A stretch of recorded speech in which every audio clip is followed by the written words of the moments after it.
श्री गणेशाय नमः। ओम नमः शिवाय। शिवजी सदा सहाय। ओम नमः शिवाय। गुरुजी सदा सहाय। ओम नमः शिवाय। शिवजी सदा सहाय। ओम नमः शिवाय। गुरुजी सहाय।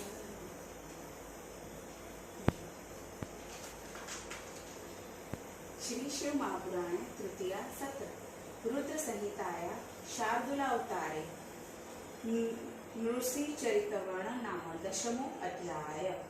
अतः दशमो अध्याय। नंदीश्वर उवाच विद्वंशी दक्षयज्ञस्य वीरभद्रायः प्रभो अवतारक्ष विघ्नेय शिवस्य परमात्मनः सती चरित्रे कथित चरित तस्य कृतस्नश श्रुत त्वयापि बहुधनात् प्रोक्त सुविस्तरात् अतः परमुनिश्रेष्ठ भवस्नेहाद् भविमि ततः शार्दूलाख्यावतार च शङ्करस्य प्रभो शृणु सदाशिवेन देवानां तीर्थार्थरूपमृदतं शारम्भ च द्रुत दिव्य ज्वलज्वाला समप्रभम् शिवावतारा अमिताः सदा भक्ता हितकारका सांख्या न शक्यते कर्तु तेषा च मुनिस्तनाम् आकाशस्य च ताराणा रेणुकाणाक्षितेस्तथा आसाराणा च वृत्तेन बहुकल्पे कदापि सांख्या विशक्यते कर्तु सुप्रागे बहुजन्मपि न वे शिवावताराणा सत्यजानीहि मद् च तथापि च यथा बुद्धया कथयामि यथा श्रुतं चरितशारम्भ दिव्य परमेश्वर यत्सुचकम् जयश्च विजयश्चैव भवत्येषापितो यदा तदादिति सुतो तावभूताकस्य पान्मुनिः हिरण्यकश्यपो शाद्यो हिरण्याक्षोऽनुजो बलि देवर्षि पार्षदो जातो तो द्वापि दित्ते सुतो पृथ्व्युद्धारे विद्राता वेपार्थितो निबुला प्रभु हिरण्याक्ष जगानासो विष्णु वाराहरूप दृक श्रुत्वा भान्तरविरनिहत प्राणसन्निभयच्युतो हरन्यतीव हिरण्यकशिपुर्मुने वर्षाणामयुतो तत्पत्वा भ्रमणो वर्मापस न कश्चिन्मारयेन्मा वेत्तत्वतृष्ठाविह तृष्ठत शोणिताखर पुरगत्वा देवानायुः सर्वतः त्रिलोकी स्ववशो कृत्वा चक्रे राजरम्यकण्ठकम् देवर्षि कन्दन चक्रे सर्वधर्मविलोपक द्विजपीडाकर पापी हिरण्यक्षमुने प्रह्लादेन स्वपुत्रेण हरिभक्तेन दैत्यराट तदा विद्वेषमकरोद्वरिविशेषतः सभा तदा विष्णुर्बुधा विद्युन्मुने सन्नद्याया क्रोधमापन्नो नुश्रीहवपुषा तत् सर्वथा मुनिशार्दूल करालनृहरे पूर्व प्रज्वाला तिभयद त्रासयन्दित्य सत्माना नृसिंहेन तदा दैत्या निहताश्चैव तत्क्षणं हिरण्यकशिपुषार्थ युद्धचक्रेषु दारुण महायुद्ध तयोरासीन्मुहूर्त मुनिसतमा विकराल च भयद सर्वेशारो महर्षणम् सायचक्रशदेवेशो देहल्या दैत्यपुङ्गवम् व्योमिन् देवेषु पश्यत्सु नृपस्तश्वे रमेश्वर अथोत्सङ्गे चतुकृत्वा नखेस्तुन्दरदुत्य विदायमारामास पश्यतात् त्रिदिवोक्साम् हते हिरण्यकशिपो बृहन्येनैव विष्णुना जगत्स्वास्थतभालेभे नवे देवा विशेषत देवदुन्दुभयो नेन्दु प्रह्लादो विस्मयगत लक्ष्मीश्च विषयप्राप्ता रूपदृष्टान्धुहरे हतो अद्यपि दैत्येन्द्र तथापि न परसुखम् ययुधेर्वानुहस्य ज्वलासाना निवर्तिता तया च व्याकुलजात सर्वचैव जगत् पुनः देवाश्च दुःखमां पान किं भविष्यति वपुना इत्येव च वदन्स्तस्ते भयादुमुपस्थिता नृहत्क्रोध्य ज्वला व्याकुला पद्मभूमुखा प्रह्लादपेक्ष्यामास्तु ते छात्ये निकटे हरे सर्वान् मिलित्वा प्रह्लाद पार्थितो गतवांस्तदा पुरस्सालिङ्गयामास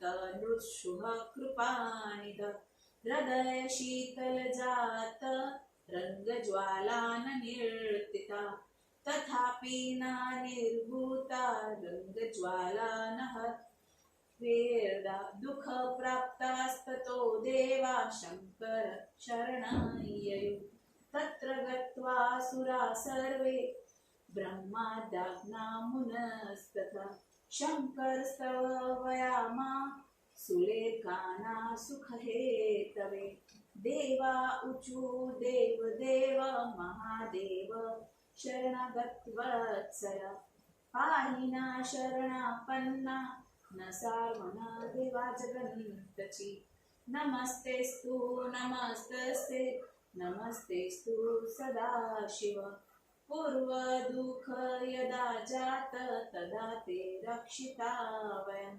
समुद्रो मथितश्चेत् रत्नाना च विभागश कृते देवस्तदा शम्भो गृहीत गरल त्वया रक्षिता स्म तदा नाथ नीलकण्ठ इति श्रुत विषपाश्य शिक्नो चेत त्वभस्मीभूता तदाखिला प्रसिद्धि च यदा यस्य दुःखश्च जायते प्रभो तदा तवन्नामन्त्रेण सर्वदुःख विलीयते इदानीं रुहरिज्वलापि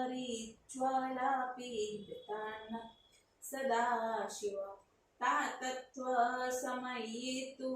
देवशक्तोऽसि सुनिष्ठितम् नन्दीश्वर उवाच इति स्तुस्तदेवे शङ्करो भक्तवत्सल प्रत्युवाच प्रसन्ना भय दत्त्वा परप्रभु शङ्कर उवाच स्वस्थान गच्छत सूरा सर्वे ब्रह्मोदयो भया समस्यामि यद दुःख सर्वथा हि वत मम गतो मच्छरणयस्तु तस्य दुःखक्षयगतं मतिप्रिय शरणापन्न प्राणेभ्योऽपि न संशय नन्दीश्वर उवाच इति श्रुत्वा तदा देव हानन्द परमगता यथा गता तथा जग्मु समन्वन्त शंकर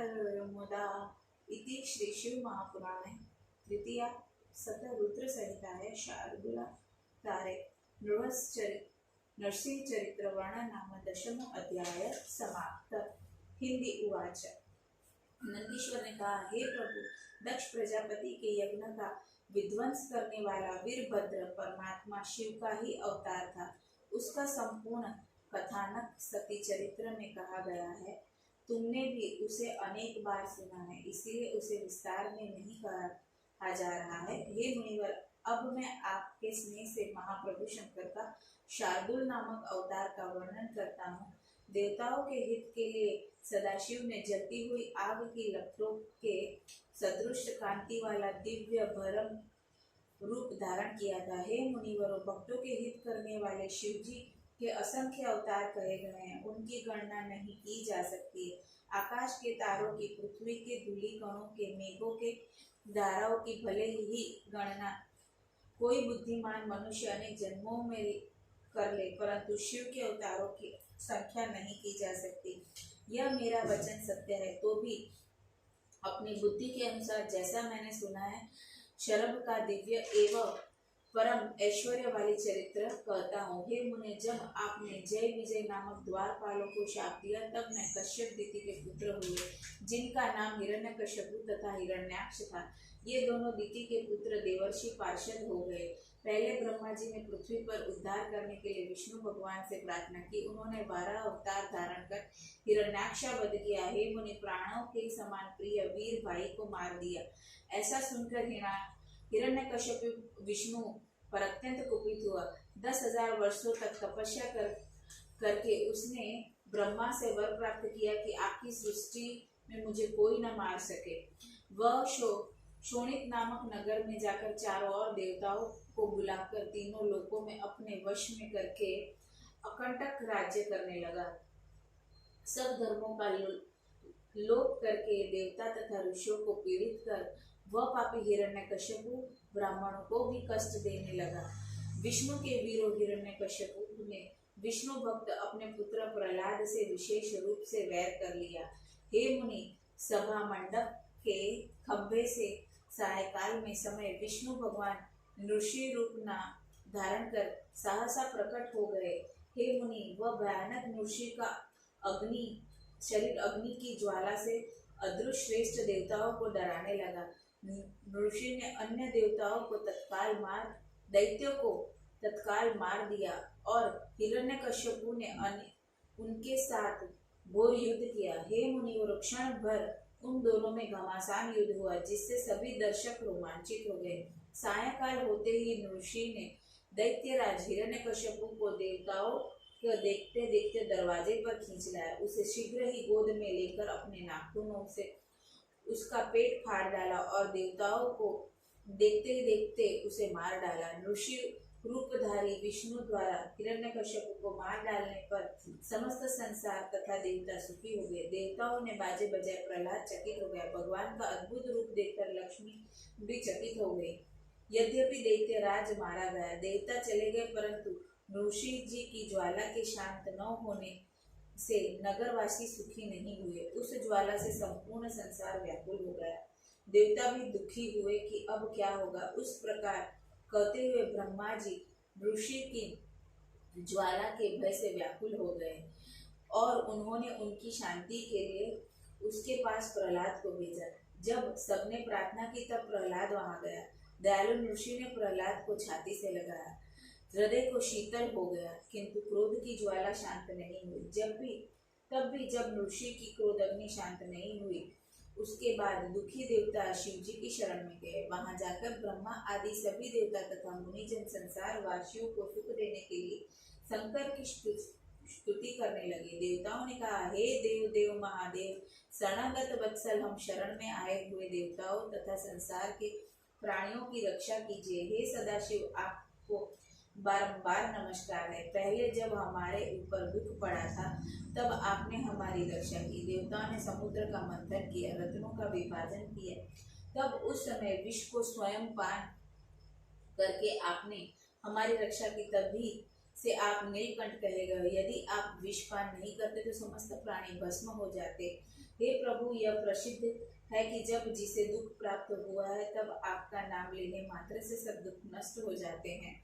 हे सदाशिव, इस समय हम ऋषि की क्रोधाग्नि की ज्वाला से दुखी हैं। हे देव, उसे आप शांत करने के लिए निश्चित रूप में समर्थ हैं। नंदीश्वर ने कहा, इस प्रकार देवताओं ने द्वारा भक्त वत्सल शिव जी की स्तुति करने पर वे परम प्रभु सबको अभयदान देकर प्रसन्न होकर बोले। शिव जी ने कहा, हे ब्रह्मा आदि देवताओं, आप सब निर्भय होकर अपने अपने धाम को जाओ। जो भी दुखी होगा उसकी शांति मैं करूंगा। यह मेरा व्रत है। जो मेरी शरण में चला जाता है उसका दुख नष्ट हो जाता है। मेरी शरण में आया हुआ प्राणी मुझे प्राणों से भी प्रिय होता है। नंदीश्वर ने कहा, यह सुनकर देवता परम आनंद को प्राप्त हो गए और शंकर का स्मरण करते हुए अपने अपने धाम को गए। इस प्रकार शिव महापुराण शार्दुल अवतार में नृषि चरित्र वर्ण नामक 10वां अध्याय समाप्त।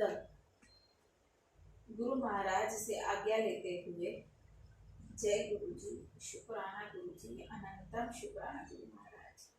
ओम नमः शिवाय। शिव जी सदा सहाय। ओम नमः शिवाय।